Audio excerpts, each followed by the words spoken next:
আমাদের ফলজানা ইউনিয়নের ওলামা পরিষদের সভাপতি মোহাম্মদ আরিফুর রহমান মাহমুদি ভাই,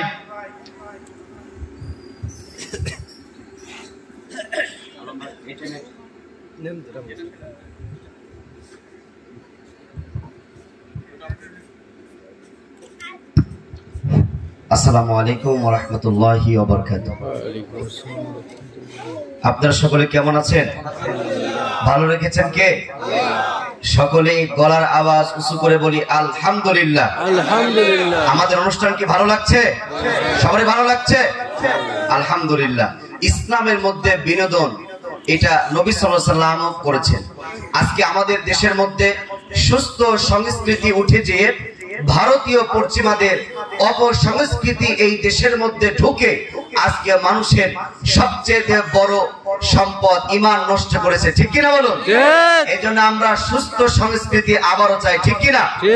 সংস্কৃতি মানে কি মানুষ আজকে জানে না। আপনার চলাফেরা, উঠা বসা, ভালো মন্দ, এই যে টুপি মাথায় দেওয়া, নামাজ পড়া, ইসলামে এইগুলোই সুস্থ সংস্কৃতি। এই যে আপনি বিয়ে দিবেন, আপনার মেয়েকে আপনার ছেলেকে বিয়ে দিবেন, এটাও একটা সংস্কৃতি। এটাও কি বলেন তো? সংস্কৃতি।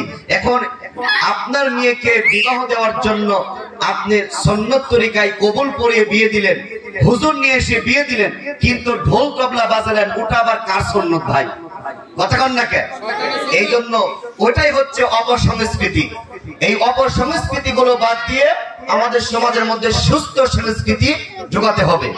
নবী সাল্লাল্লাহু আলাইহি ওয়াসাল্লাম বক্তব্য দিয়েছিলেন, সাহাবীরা দীর্ঘ সময় কথাগুলো শুনতেছিলেন। হঠাৎ করে আল্লাহর নবীজি মানে একটু হাসির জন্য একটু বিনোদন দিলেন। কেমন করে?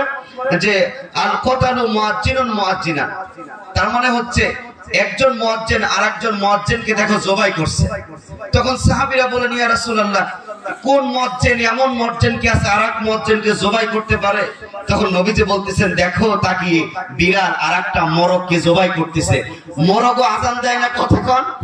এইজন্য মানুষ সাহাবীরা একটু হেসে পড়লে। তার মানে নবী সাল্লাল্লাহু আলাইহি ওয়াসাল্লামের কথা ছিল এমন, এরকম করে মানুষকে বিনোদনও দিতেন। সুবহানাল্লাহ বলে। আমরা কাল্পনিক গল্প, কিচ্ছা, বানোয়াটি মানুষের তৈরি করা গল্প দিয়ে আমরা মানুষকে বিনোদন দেই না। আমাদের বিনোদনের মধ্যে রয়েছে আমাদের ইলম, আমাদের বিনোদনের মধ্যে রয়েছে শিক্ষা। কথা বলেন ঠিক? এরকম অনেক সময় আছে, একজন বৃদ্ধ মহিলা এসে নবীকে বলতেছেন, ইয়া রাসূলুল্লাহ, আমি তো বৃদ্ধ মানুষ, আমার জন্য একটা উট দেন, আমি একা চড়তে পারি না, যাতে উটের উপরে চলে চলে চলে। নবী সাল্লাল্লাহু আলাইহি ওয়াসাল্লাম বললেন যে তোমাকে একটা উটের বাচ্চা দেব। কি দেব বলেন তো? উটের বাচ্চা দেব। মহিলা বলতেছেন, ইয়া রাসূলুল্লাহ, আমি বৃদ্ধ মানুষ, আমি নিজেই চড়তে পারি না, আবার উটের বাচ্চাকে আমি কোলে করে রাখবো, কি এটা হইতে পারে? নবী সাল্লাল্লাহু বলতেন যে উটের বাচ্চা তোমাকে দেব সেটাও তো একটা বাচ্চা ছিল, ছিল না? কথা বলেন, সেটাও কি ছিল? বাচ্চা ছিল। যাই হোক, এরকম ভাবে ইসলামের মধ্যে অনেক নবীজি সাল্লাল্লাহু আলাইহি সাল্লাম তিনি এরকম করে সাহাবীদেরকে আনন্দ দিতেন। আজকে আনন্দ পাচ্ছেন তো? আমাদের মধ্যে কোনো গুনাহ আছে? আমরা যতক্ষণ বসে আছি, এই যে দেশের গান শুনছি, এই যে আল্লামাকে নিয়ে গজল শুনলাম, আমাদের এই বিনোদনটা হচ্ছে, এটাই হচ্ছে সুস্থ সংস্কৃতি। এটাই কি বলেন তো? সুস্থ সংস্কৃতি। আমরা আগামীর দেশ চাচ্ছি ইসলাম বিজয়ের জন্য।